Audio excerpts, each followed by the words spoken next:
pagi, saudara-saudari di dalam nama Yesus Kristus. Pada pagi ini, kita sudah sampai ke penghujung tahun di bulan Disember ini. Selepas setahun kita menghadapi risiko, cabaran dan dugaan hidup. Di dalam pandemik COVID, kita harus berpegang dengan janji Tuhan, iaitu berdoa sentiasa di dalam nama Yesus Kristus, Juru Selamat kita semua. Sebagaimana Roh Allah akan memimpin kita sekalian yang diutuskan di Efesus bab 6 ayat 18. Mari kita mula pada pagi ini sama-sama memuji Tuhan dengan lagu. Tuhan menetapkan langkah-langkah orang di dalam nama Yesus. Tuhan menetapkan langkah-langkah orang yang hidupnya berkenan kepadanya. Apabila ia jatuh, tak sampai terdekat, sebab Tuhan menopang tangannya.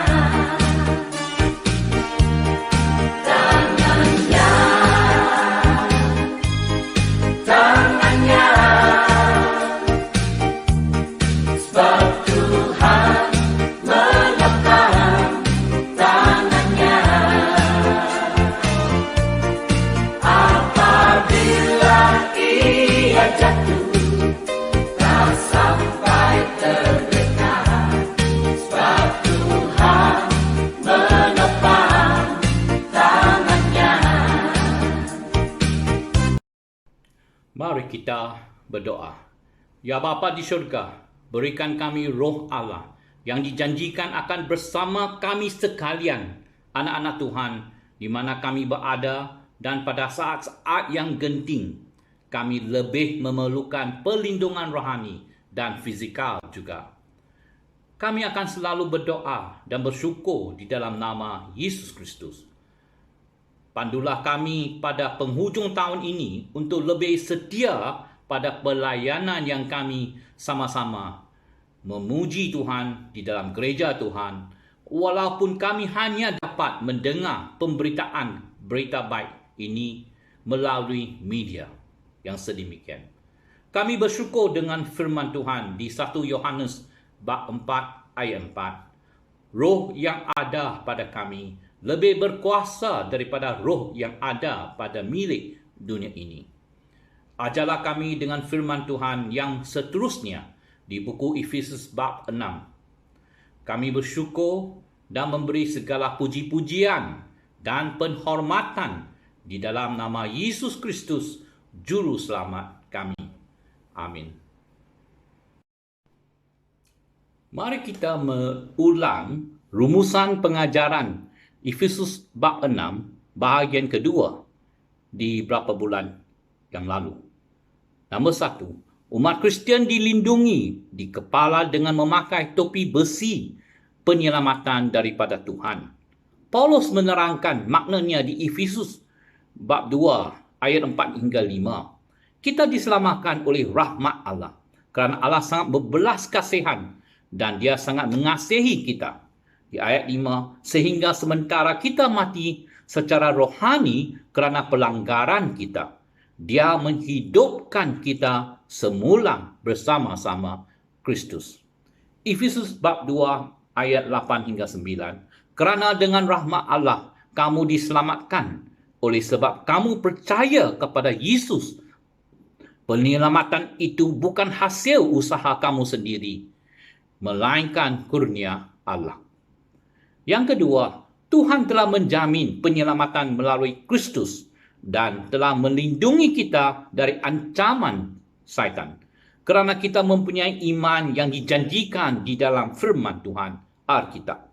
Iman kita akan dikukuhkan dengan firman Allah sebagai pedang daripada Roh Allah, iaitu di ayat bab 6 ayat 17. Oleh itu kita hendak selalu membaca dan memegang atas janji-janji firman Allah.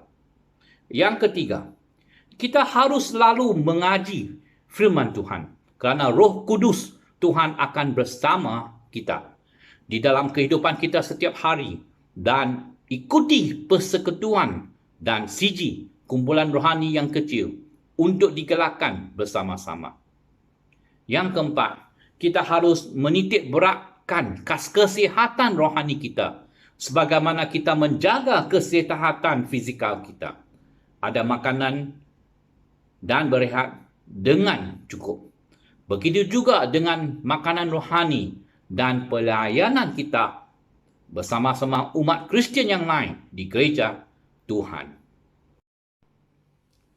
Seringkali kita menganggap berdoa ini adalah pilihan yang terakhir apabila kita menghadapi sesuatu masalah. Kita selalu mengeluh. Apa boleh buat selain daripada berdoa sahaja? Sebenarnya kita amat memerlukan bantuan Tuhan dan harus mengakui bahawa Tuhan yang Maha Esa itu dan Maha Kuasa akan dapat memahami dan menyelesaikan masalah kita sekalian. Yesus telah memberikan contoh doa di buku Matius bab 6 dari ayat 9 hingga 10. Ya Bapa, kami yang di syurga, Engkau Allah yang Esa. Semoga Engkau disembah dan dihormati. Ayat 10, Engkaulah Raja kami. Semoga Engkau memerintah di bumi dan seperti di syurga, kehendak-Mu ditaati. Kita harus mengakui Tuhan itu kudus sebelum kita mula meminta keperluan sehari atau meminta diampunkan atau dilanda cubaan dari yang jahat. Matius bab 6 ayat 11 hingga 13. Kita harus mempunyai keberanian di dalam doa. Seperti di ayat 18, berdoa senantiasa, iaitu selalu berdoa di dalam sebarang situasi. Yang pertama, lakukan semua sambil berdoa. Yang kedua, harus selalu berdoa. Yang ketiga, berdoa, jangan menyerah kalah. Yang keempat, berdoa untuk semua umat Allah. Kita harus berdoa di dalam roh Tuhan. Seperti di Roma buku bab 8 ayat 26. Begitu juga roh Allah datang menolong kita yang lemah ini. Kita tidak tahu bagaimana kita patut berdoa. Roh itu sendiri bermohon kepada Allah dengan erangan yang tidak dapat diutarakan dengan kata-kata. Kita boleh berdoa di dalam roh Tuhan. Kita akan dipimpin oleh roh Tuhan. Seperti di ayat 19, Paulus meminta mereka untuk berdoa untuk dia. Ayat 19, berdoalah untukku juga supaya Allah memberitahu aku apa yang harus aku katakan. Ketika menyampaikan perkabaran, berdoalah supaya dengan berani aku dapat memberitakan rahsia berita baik ini. Oleh itu pada hari ini, adakah kita berdoa untuk menjadi berani di dalam kabaran berita baik Tuhan kepada mereka yang memerlukan penyelamatan Yesus Kristus ini? Ayat 21 hingga 22 bermula dengan pesanan Paulus mengenai sahabatnya Tychicus yang setia di dalam pekerjaan Tuhan. Paulus berkata, supaya kamu mengetahui keadaanku dan sebabnya aku mengutus dia kepada kamu untuk memberitahu kamu keadaan kami semua supaya kamu berbesar hati. Inilah suatu galakan kepada sahabat yang setia di dalam setiap musim. Tychicus adalah seorang yang akan mewakili Paulus dengan taat setianya. Dia berkongsi di dalam pelayanan Paulus dan dia akan membawa surat ini ke Efesus untuk menggalakkan saudara-saudari dengan besar hati dan hati yang mulia. Kita semua memerlukan sahabat seperti Tychicus yang akan bersama kita bertungkus lumus demi pelayanan Tuhan. Di dalam ayat 23, Paulus menyatakan bahawa semoga Allah Bapa dan Tuhan Yesus Kristus menolong semua orang Kristian hidup rukun, saling mengasihi dan tetap percaya kepada Kristus. Paulus memang berbelas kasihan terhadap pengutusan berita baik Tuhan dan tidak berkira sangat perkara yang remeh-temeh. Damai sejahtera yang tulen akan bersama-sama pada mereka di dalam pekerjaan dan pelayanan Kristus di salibnya. Oleh itu, dalam ayat 24, dengan penutup suratnya, Paulus memberi garakan, semoga Allah memberkati semua orang yang mengasihi Tuhan kita Yesus Kristus dengan kasih yang tidak kunjung padam. Paulus ingin saudara-saudari di Efesus mengalami kehidupan yang berbentuk kasih kurnia Tuhan selama-lamanya. Dan Paulus berharap bahawa mereka tidak terombang-ambing iman mereka. Seperti di Roma dikatakan ayat 38, aku yakin bahawa tiada sesuatu pun dapat menghalang Kristus mengasihi kita, baik kematian maupun kehidupan, baik malaikat maupun penguasa lain di angkasa, baik hal-hal yang berlaku sekarang maupun pada masa yang akan datang. 39, baik hal-hal yang di langit maupun yang di bumi. Tidak ada sesuatu pun di alam semesta yang dapat menghalang Allah mengasihi kita, seperti yang sudah ditunjukkannya melalui Kristus Yesus Tuhan kita. Mari kita renungkan kesimpulan pembelajaran untuk hari ini di buku Efesus bab 6 bahagian ketiga.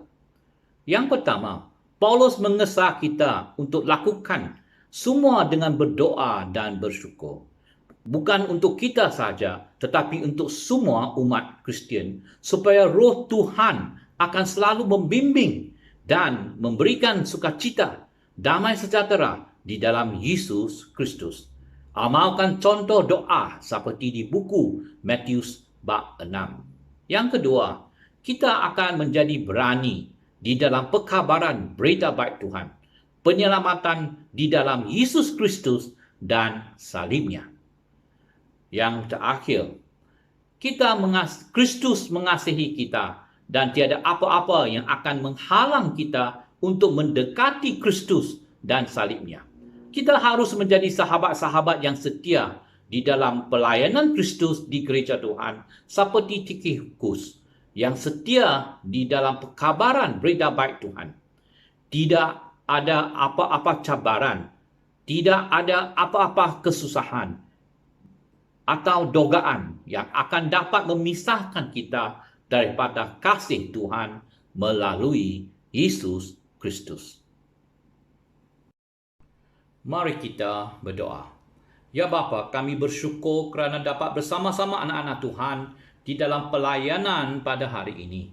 Ajarlah kami seperti di firman Tuhan di Efesus bab 6, supaya kami akan selalu berdoa di dalam apa-apa situasi dan akan percaya pada janji-janji Tuhan yang akan melindungi dan memberkati kami sekalian.